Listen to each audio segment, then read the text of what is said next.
The Ag Tribes Report is brought to you by Legacy Interviews, a video service that captures people as they really are, so the future knows who they really were. Here is Legacy Interviews guest Carol Hensley discussing the opportunity for a quiet person to speak their mind. How was it for you, the experience? Very comfortable. Tried to sit down every morning for a week or two and reflect on my life. And I'm recalling well over 70 years. I may not talk very much, but I think a lot. And I listen to other people. If they don't talk a lot, they're surely thinking. And if you ask them their opinion, they may share it with you. You've asked for my opinion. I don't mind sharing that. I think I probably talked more than I should have. No, not at all. Welcome to the Ag Tribes Report, a breakdown of the top stories affecting the culture of agriculture, with your host, Vance Crowe. The report begins in 3, 2, 1. Let's begin. Welcome to the Ag Tribes Report. I'm your host, Vance Crowe. Each week, I bring on a co-host that represents one of the many ag tribes that make up U.S. and Canadian agriculture. So that way we can talk about how it's impacting the culture of agriculture. But this week, a little bit something different. I had a legacy interview that ran all the way up to the end of the day, and I decided I could not have a guest waiting on the side for me. So I decided that I would just do this as a solo episode. Some of the stories that I want to cover today: National Corn Growers put out an article, actually put out a couple of articles over the last couple of days about high production costs and low crop values and what that's doing. So I want to have a little bit of a discussion about that. We're also going to talk about the closure of a Crown Royal bottling plant in Canada and its potential impacts on U.S. grain, but more than anything on relationships between the U.S. and Canada, which, as far as I can tell, are getting pretty bad. Then we're going to talk about the EPA's controversial decision to delist Iowa rivers from impaired status despite high nitrate levels. And so we're going to kind of explore some of those stories. I'll throw in my 2 cents on them for whatever that's worth. And then we're going to talk a little bit more about Bitcoin. Since we're not going to compare it to land prices, we'll just have a little bit of a discussion about things that have been going on in Bitcoin land. And then I'm going to try and come up with a new Peter Thiel paradox. Everybody knows the one that I think about, ag land demonetizing land, but I'm going to try and put myself on the spot and share some other opinion that I don't think other people agree with me on. And then we're going to talk a little bit about a worthy adversary. And if I'm totally candid, I'm a little bit like a guest right now because I don't know who that worthy adversary is going to be, but I will come up with something by the time we get there. All right, before we jump into the stories, you guys probably remember last week, Ryan Sorrells, who is an Oklahoma custom harvester, who wanted a special header from Canada that would allow him to be able to harvest different kinds of beans without having to constantly change the header out. He had ordered it from Canada. It was supposed to come, and then on the day he was expecting it, so he could start harvest that week, the U.S. officials were like, whoa, we can't let this thing across the border until we know where the steel was mined from, smelted from, and who manufactured it, and for all of these component parts, not just like, in general maybe 80% of the thing is made out of steel in this way, but we need to know it for all of it. So last week Ryan got on social media and he posted some videos about, hey, what's going on here? This can't happen. I'm going to try and get some social media attention. And he did. He got tens of thousands of people involved in it. This brought it to the attention of politicians who then saw an opportunity to jump in and potentially help him. And by press time of last week, nothing had happened. Well, now by press time of this week, 1 week later, still nothing has happened. And in fact, what Ryan told me was that James Langford's office said that it is now up to the president himself if the head can come over the border without knowledge of all of this information about where the steel comes from. And so there's not a lot else to report here. I actually had a chance to talk with Ryan on the phone. You could tell he was frustrated, but he was like, I'm working on another header right now. I got to get the crops out of the fields. So, I got to go. But so there's not much to report except for, like, this is terrible. This is exactly what we do not want in a government. We are a modern, sophisticated economy, and we cannot be in the position where one person, the president of the United States, has a magic wand that can swing some things through and some things not through. This is the very definition of what it means for decisions to be political, and it is catastrophic, right? We can't run an economy like this. And I know, like, the thing that I wanted most when I was looking at the panoply of things that were going on in the world in terms of this election, Ross Ulbricht being freed, the guy that had been arrested and had a whole bunch of his Bitcoin seized and accused of all these things. He had his life being thrown away in prison, I thought unjustly. And Trump had come to the Bitcoiners and said, I'll free him if you elect me. I'm willing to vote on that. I thought that was a man's life that could be freed. And there were a lot of other reasons. But at this point, I don't think I'm alone in being like, hey, what the fuck is going on? Why are we, turning our economy into this, like, Donald Trump controls everything and he gets to point at what works and what doesn't work? And having been around agriculture for the last 2 weeks, really in depth, I can tell you farmers that were pretty happy with him when he got elected are pretty unhappy now. And I hope that this gets straightened out, not just for Ryan, but really for our entire economy. But okay, let's move on now to the story. High corn production costs squeeze farmers amid low prices. On August 26th and 28th, the National Corn Growers Association reported that U.S. corn farmers are facing financial challenges as production costs remain near record highs while corn prices have plummeted.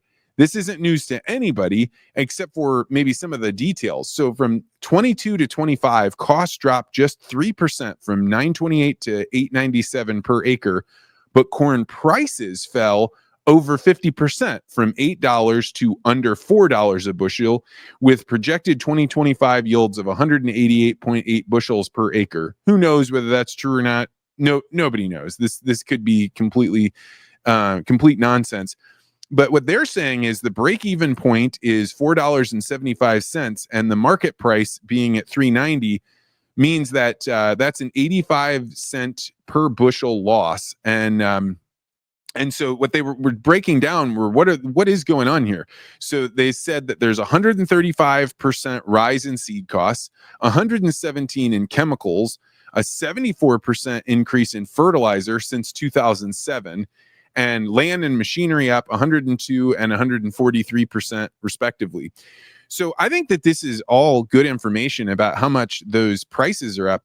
But I think one thing that this covers up, that this actually doesn't show, is the inflation rate, right? If we say that, corn prices have fallen from $8 to under $4 a bushel, you have to think, like, when was the last time we were at $4 a bushel, and how much buying power did $4 have, 4 or 5 years ago? And it's significant, right? It is, even if you're using just the most basic inflation numbers where you're saying it's 3% per year, the amount of buying power you have with that corn is significantly less than what it was the last time it was at $4, let alone how much less it produces that it purchases from $8 corn.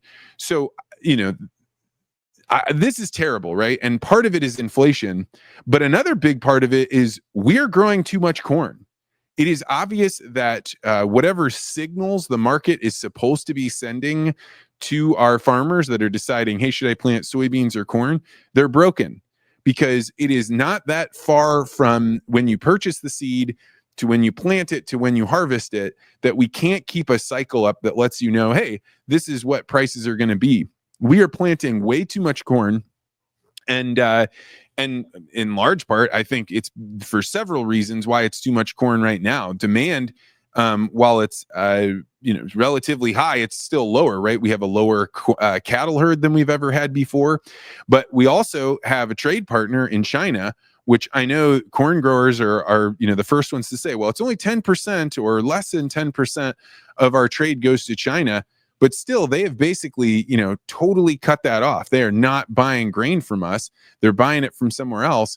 And so yet again, we are at the whims of political folly to make it so the price can be jerked around. And you can see these huge waves going through. And it's pretty clear when you're talking to farmers that if they had not received transfer payments last year, we would see a lot more farms going up for sale. And we don't right now. The farmers are having really low prices for their crops, and we're having all these troubles. Prices are going up, and yet we don't see a massive number of farms going for sale. Well, that's obviously because the government payments from even back in Biden's era, not just Trump, and then it keeps rolling from insurance payments of 2023 to then Trump coming in, and now the big beautiful bill. But how long is this going to go on for? And is it a good thing, right? We say all the time we want to see new, young, and beginning farmers in there. But at the same time, we're making it so anytime there's a down year and things are not good, and there's always going to be up and down cycles in farming. That's just the way that it is. I don't know that the bubbles would always be this big, but we have these down years. And instead of letting some of the people that are not as efficient go out of business, we're sending them checks. And if you're getting checks that make it so you do not have to make production that is higher than your costs to get that production, what we're doing is we're saying, whatever you do, noble farmer, don't ever give up your land because the government's going to send you payments. I don't know how long this is going to last. I don't know how long Trump has with a Congress that's going to keep voting for everything that he wants. Judging from the people that I'm talking with, who just a few months ago were pretty big Trump supporters, I'm not so sure that they are. And I can tell you that other people that are hurting because the value of what their wages are buying them keeps going down. I can't imagine that they're going to think it's a great idea while they are buried in credit card debt to send landowners checks for more money. And so something's got to get fixed here. I mean, everybody knows that listens to this show. I'm a person that wants as little government intervention as possible. I understand, Machinery Pete, when he was on here, he talked all about how if we want to have food to eat in the United States, we can't let farmers go out of business. But I think we're way beyond that. I don't think that these payments that we're doing to our farmers is making it so we have food. In fact, I think when prices go up naturally, like they did during avian flu, the government will step in and undercut them by importing eggs from Turkey and South Korea. So I don't know. All this monkeying around with our economy is not good, and it's certainly not getting us any closer to the things that people say that they want, which is having young, new farmers in, new innovative strategies. Because the truth is, if you try an innovative strategy and it doesn't work, you're risking a lot. Whereas new and innovative strategies, they don't get the chance to try them out anywhere nearly as much as as would be needed to make them be successful. I don't want to say they should be. Who knows what they should be? But I wish that this government intervention would get the hell out of our way of allowing our system to grow and be made better, instead of being one where we say, yeah, we didn't listen to any of the market signals, or we didn't get the right market signals, so we planted way more corn than we needed, and now we're suffering because corn prices are so low. So, all right. Headline number 2 this week is not such a pretty week, but Crown Royal bottler closes Ontario plant and shifts to the U.S. On August 26th, the Diageo, which is the company that owns Crown Royal bottling facility in Amherst, Ontario, announced the closure of its Amherst, Ontario factory set for February of 26, with operations shifting to the U.S. to streamline its North American supply chain. This plant, a key employer, processes corn-based Crown Royal whiskey, supporting Canadian grain farmers. The closure threatens local economies through Diageo maintains its Canadian distillation and aging facilities in Manitoba and Quebec. No employee impact numbers were disclosed. On X, Canadian ag voices worry about reduced demand for local corn, while U.S. farmers see potential for market grains. The move comes amid volatile Canadian and U.S. trade relations, with Prime Minister Mark Carney pushing European trade ties.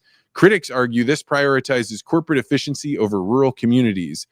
So, this story is, it's really too bad for the Canadians. And I have to say, my Canadian friends that I'm in touch with, they have been saying, hey, it's really getting pretty bad, the relationship between the US and the Canadians. And my response back is most of the people in the United States have no idea that regular Canadian farmers are pissed off at the United States.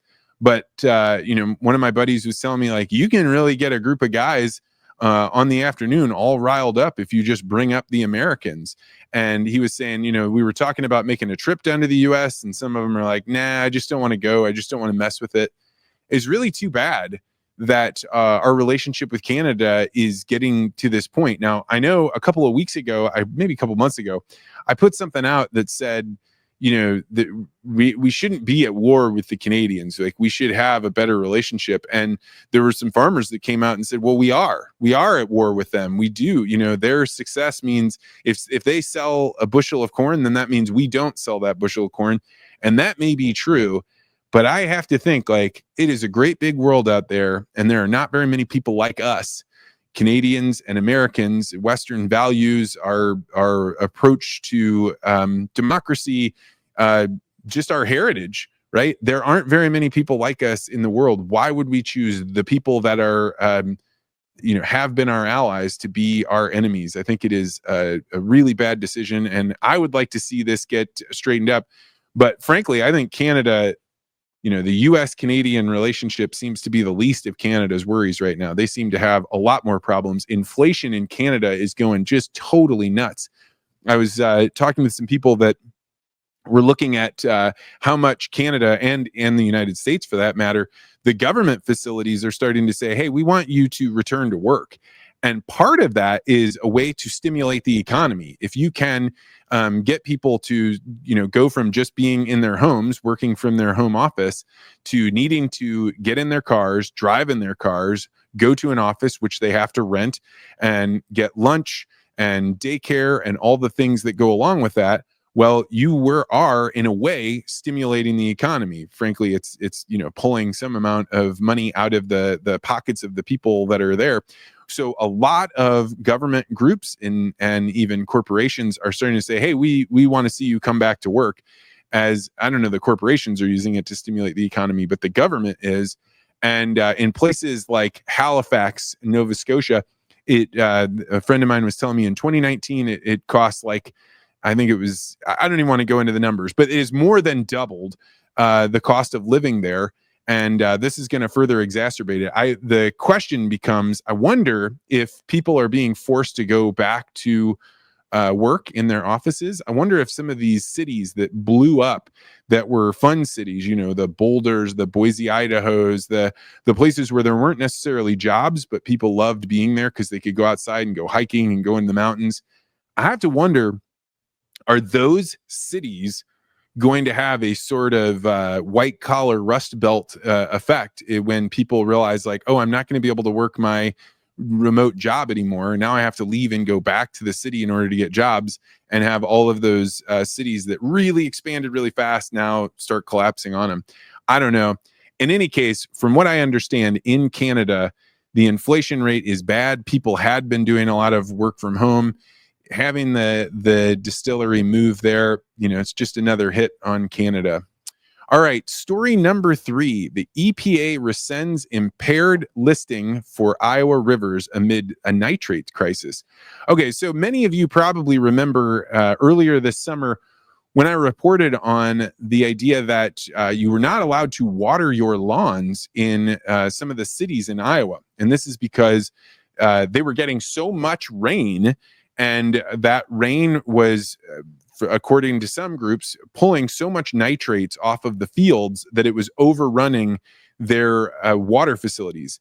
And so the EPA came in and said, no, you've got to stop watering your lawns. We need to quit putting so much water in there. So what was interesting was a listener sent me this story. The EPA Region 7 rescinded its listing of 7 Iowa river segments, including the Des Moines and Raccoon rivers, as impaired due to high nitrate levels, reversing a Biden-era decision. This move, announced August 12th, came despite nitrate spikes in June and July, with the Raccoon River levels hitting 20.55 milligrams per liter on June 8th, twice the safe drinking level limit. Des Moines Waterworks ran its nitrate removal facility for 112 days, lifting irrigation bans only on August 7th. Critics, including the Iowa Citizens for Community Improvement, call the reversal dangerous, citing health risks like blue baby syndrome and cancer. The Iowa Farm Bureau supported the decision, arguing nitrates aren't toxic and surface water shouldn't face drinking water standards. On X, environmentalists decry the move as ignoring the science, while some farmers, welcome the reduced regulations. This debate highlights the tension between ag productivity and water quality. So, I mean, I got to start off by just saying, like, I have no idea what nitrate level is appropriate. You know, I don't know. Is it 20.55? Is it 10.55? People do go look at this. I believe we should have drinking water standards.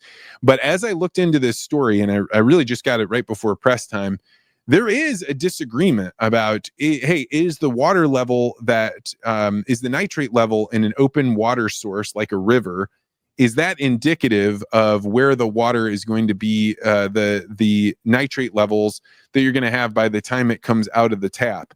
And there is some argument as to whether or not where they're testing it, how they're testing it, is unnaturally inflating the levels.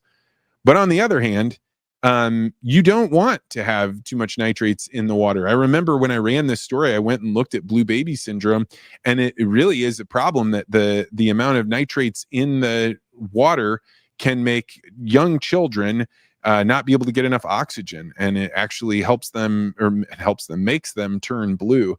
So this is terrible. And I don't know what the answer is. I think it's good that there's a public debate. I think it's likely there's probably some middle ground where this is maybe there is often way too much regulation. I can't imagine the people from Iowa Farm Bureau would be arguing in favor of something that would hurt people. But on the other hand, man, what a technique to get people really worried. I used to always say this, that if you really want to freak somebody out, here's what you can do. Take a glass of water, sit across from, friend, your spouse or something like that. Take a glass of water, scoot it over towards them, look at the glass of water, then look up at them and smile. Do you think they're going to drink that water? Hell no, they're not going to drink that water. Because if we have even the slightest inclination that there is something hidden in our water, as soon as that glass were to touch your lips, you'd start being like, does that taste different? Does that taste bad? Because we are hyper programmed to be worried about it. And so that's why when you start talking about these subjects, you really do need some sort of metric. You need to say, what is the right way to test the water? What are the levels that they should be at or shouldn't be at? And then use that science and don't allow it to become political. I have no idea if that's what's happened here, but I would say this is one of those times where the fact that we have politicized science so deeply has created a terrible situation where we really don't trust the science. And so now what do we do in these sorts of circumstances? Okay, that is going to do it for the news stories. I way prefer having somebody else here to talk about what their news stories are, and we got a couple guests coming up in the next couple of weeks that I think you're going to like. Some shows. I can't quite confirm it, but it does appear that there is a cattleman from Oklahoma that's going to come on and have a debate with me about Bitcoin. And there was a guy named Blake Hurst who wrote an article that specifically called out my podcast for never having invited him on to the podcast. So Blake, if you're out there, know that you will get on my calendar and we'll have you come on here. But I got to say, anybody that pushes their way on using their elbows had better bring the heat. You better have a real Peter Thiel paradox and a worthy adversary, because I'm not going to let you talk shit about me in the news and then come on the podcast and give you a light walk. So I'll be looking forward to that one. All right. Let's talk about Bitcoin. So normally during the show, we would be doing the Bitcoin land price report right now, and we would be comparing how much does it cost for an acre of high quality farm ground versus Bitcoin. This week, Bitcoin is at $112,000, and that is down not about 8% from the all-time highs, but it's at $112,000. It's so funny how your definition of what is a high price gets stretched out. And $112,000 a year ago would have seemed, insane, totally, out of this world. But now, because we've crossed 120, when it goes down to 112, you're like, ooh, man, it's really down right now. One of the things that happened this weekend was I got a chance to talk to quite a few people about Bitcoin. My favorite question is, whenever I'm talking with people is, what do you think of Bitcoin? And I had some chance to talk to some people with some pretty deep financial backgrounds. And what I am so surprised about with when I'm talking with people that supposedly have a sophisticated knowledge of finance is just how little they actually know about things like inflation, or about how, where the dollar is priced, or, even just how Bitcoin works, even in general. And I think like it is a really good measure for me when I'm talking with somebody of like, how much are you willing to bullshit me on this subject? So I was introduced to somebody the other day and they were like, oh, this guy, he knows a ton about Bitcoin. You're going to love it. He's like our Bitcoin guy around here. And so I asked him a question. I was like, oh, how into Bitcoin are you? Tell me about that. He's like, oh, I mine. I was like, oh, you mine? Okay. Tell me more about that. What kind of miner do you use? And that's when he's like, oh, well, I actually don't mine. It's my buddy that mines. Oh, okay. And but I'm really involved. I'm really involved. And then you're like, all right, well, tell me about your involvement in mining. Are you a part of a mining pool? And he's like, oh yeah, we're totally in a mining pool. I'm like, oh, which one? Oh, I don't remember. And then you're like, okay, well, what wallet do you use? And the guy was like, oh, well, I mostly keep mine on an exchange. And what was so interesting about this is, and I'm sure you have experienced this, like when you know a lot about something and somebody comes along and tries to bullshit you, you see through it immediately. You know instantly that they don't know what they're talking about. And there's very few things that I've had an expertise on that are like this.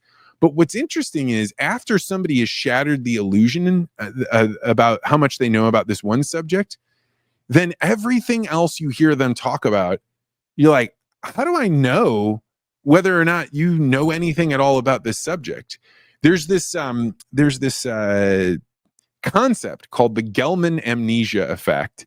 And the Gell-Mann Amnesia effect is it's the describing of the idea. When you were reading a newspaper, I know people don't use newspapers anymore, but you're reading a newspaper and you read an article about a subject that you know a ton about, and you're like, this reporter knows nothing. This person is total moron. They do not know what they're talking about. This is like, it's either they're an idiot or they're blatantly lying.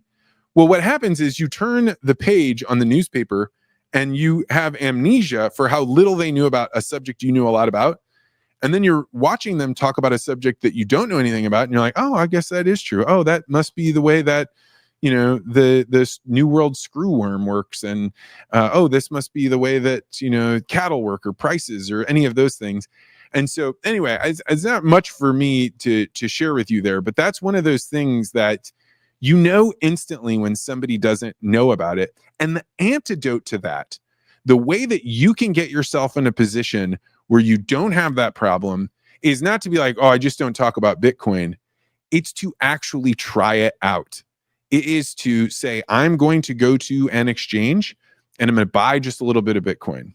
And then I'm going to move that Bitcoin to a wallet. And what's going to happen is you first have to do some research about getting to an exchange. Then you have to do some research to get a wallet. I can personally say that I often recommend people that are low tech, they're not very good with tech, use a Trezor Model 3. And if you want to do the high security thing, you should get a cold card wallet. And once you've moved Bitcoin from an exchange to a wallet, now all of a sudden you are going to be able to distinguish between people that do know stuff about Bitcoin and people that don't, because you have knowledge about it. And it sounds scary, and it seems like one of those things like, oh, I don't know, how could I do that? I might mess it up, Do it with a small amount of money that if you lose it, you're like, all right, well, that's just the cost of me taking a class, do it with $50. I think it is the best way. And then just keep marching along. Make sure that after you do that, you get a wallet. Now you've got to figure out, hey, how would I use this wallet to send some Bitcoin to my buddy? Okay, now how do I get a node set up? How do I do these things? Instead of doing the thing where you act like you know what you're talking about, or you just avoid talking about it. All right, I digress on that one. This is it was just my pet peeve and an interesting experience I had this week. Man, when you have an experience like that, doesn't it make you go like, God, I really hope I don't talk about things that I don't know about with other people. Right? Like, I really hope that I have not sounded that dumb. And I'm sure we all have, right? You run into somebody that knows a lot more than you. And even if they're being charitable, it starts to come out that you don't know. But wow, it's very easy to lose respect for somebody when they put themselves out there as knowing a lot about something and they don't. All right, moving on to the Peter Thiel paradox. And this is where I talk about what is one thing that you believe that almost no one you know agrees with you on.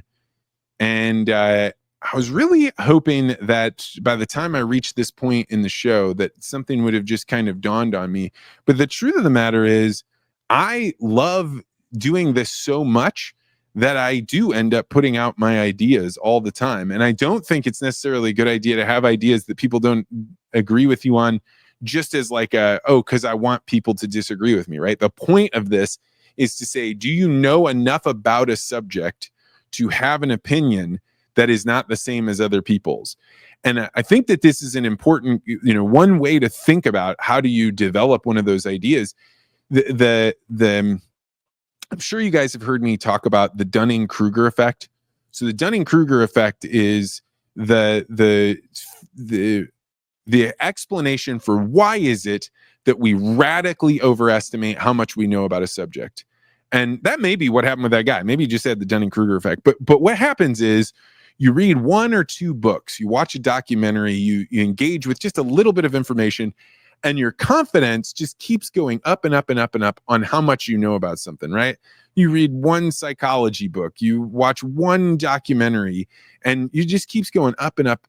But then eventually you hit a point that the more you read, instead of your confidence going up, now all of a sudden your confidence starts going down, right? It starts like, because the more that you read, the more that you're like, wait, how can that be true? Because I thought it worked in this very simple way.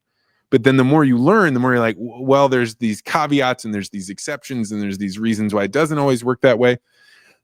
And so in the Dunning-Kruger effect, what ends up happening is you start falling down into the valley of despair, right? Where you're like, I don't know that I will ever be able to learn something and have it not make me feel less good, because the more that I learn, the less that I know.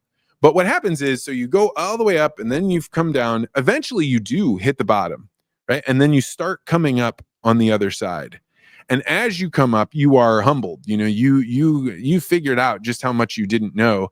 And so this is when you are able to develop a real Peter Thiel's paradox. It's that you understand and know something enough where the idiosyncrasies of it, the things that don't quite fit in, you understand enough to be able to have a much larger picture. And from that larger picture, you can come up with an idea that other people don't agree with you on.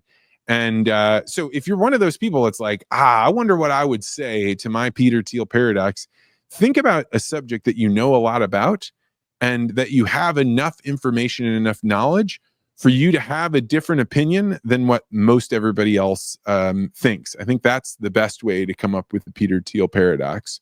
So I'm going to totally leave you hanging. I'm not going to have a deeply controversial opinion. It has been one heck of a day. I have the legacy interview I did today. Kyle, if you're listening, your parents were amazing. Amazing interview. Very quiet, humble people, but a great interview. But I did not have any time at all to come up with a new Peter Thiel paradox. Okay, so we're going to finish out with the worthy adversary. And a lot of you have seen the back and forth on X between me and Jared McDaniel. Jared is a cattle rancher from no man's land, Oklahoma. He is way out there. He runs a family ranch that has been in the family for generations. He and his wife and their kids are on their own out there, right? They are building community, and they are independent people. And Jared has very, very independent thoughts on the price of grain and cattle prices and where all those things are moving.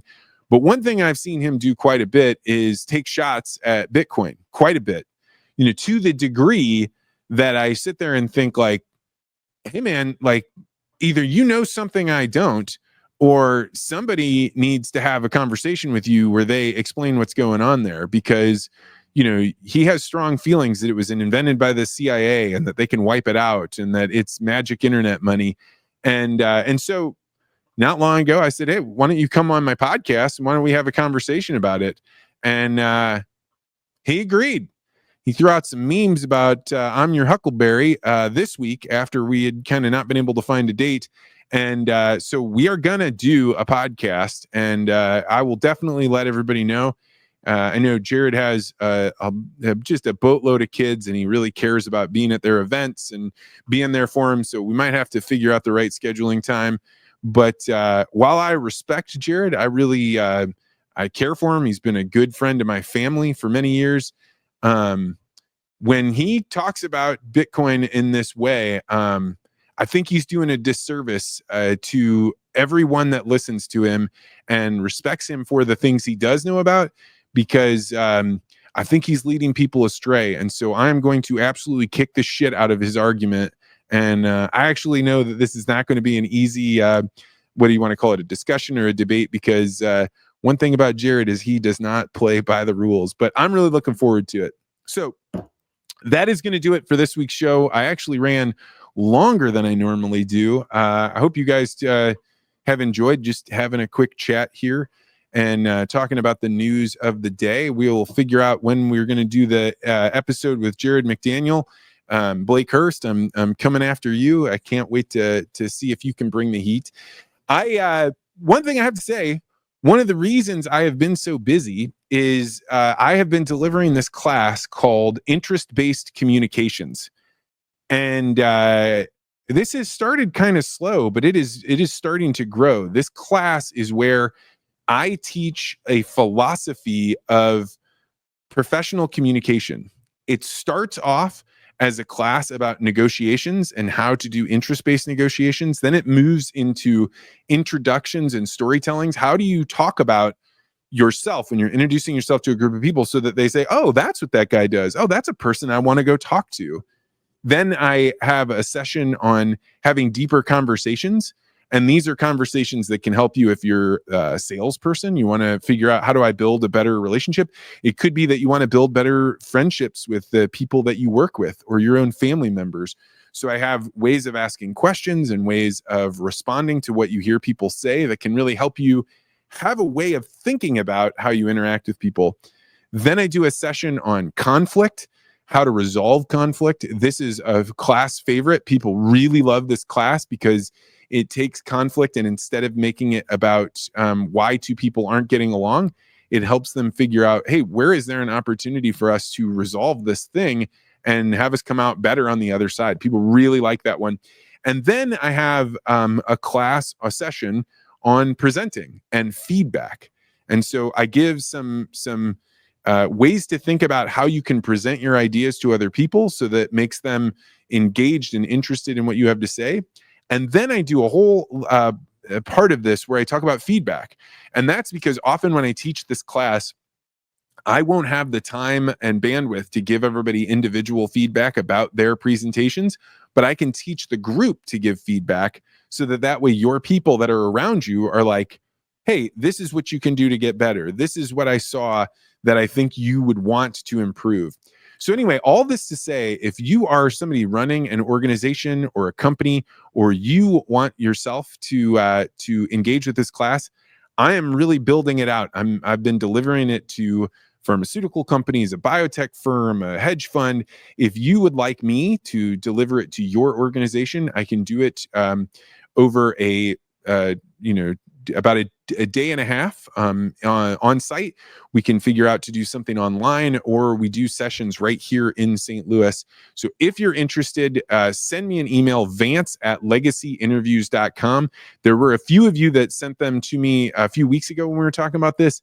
I'm going to follow up with that. We are going to do an online class. We're going to do some other in-person ones. I don't know exactly when we're doing them, but they are probably the best well-received work I've ever done. So I'm going to do more of this. All right, I'm going to finish out by playing a video about a talk that I give called The Man on the Box.